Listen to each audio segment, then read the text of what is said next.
అందరికీ స్వాగతం. ఈరోజు మన న్యూస్ చూద్దాం.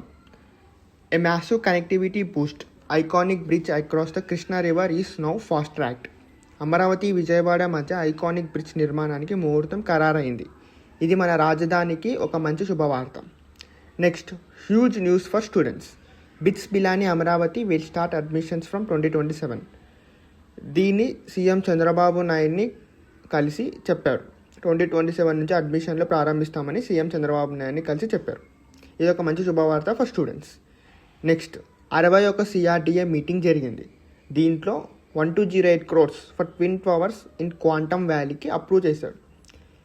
దీనివల్ల నిర్మాణాలు అమరావతి ఒక గ్లోబల్ ఎకనామీ హబ్గా మారబోతుందని చెప్పారు. ఇది కూడా ఒక మంచి శుభవార్త. నెక్స్ట్, యూపీపీఎస్సీ ఏపీపీఎస్సీ ఆస్పిరెంట్స్కి Amaravati integrated urban development programme and district cooling system అనేది ఒకటి జరుగుతుంది. దీని ద్వారా వాటర్, గ్యాస్ మరియు పవర్ కోసం అండర్ గ్రౌండ్ యూనిట్స్, డక్ట్స్ ఏర్పాటును గుర్తించుకోండి. ఇది చాలా అవసరం. ఇది ఎగ్జామ్లో వచ్చే ఛాన్స్ ఉంది. So now Amaravati 2.0 is happening now. ఇది ఒక మంచి శుభవార్త. మరిన్ని రాజధాని విశేషాల కోసం సబ్స్క్రైబ్ చేయండి. జై హింద్. Thank you.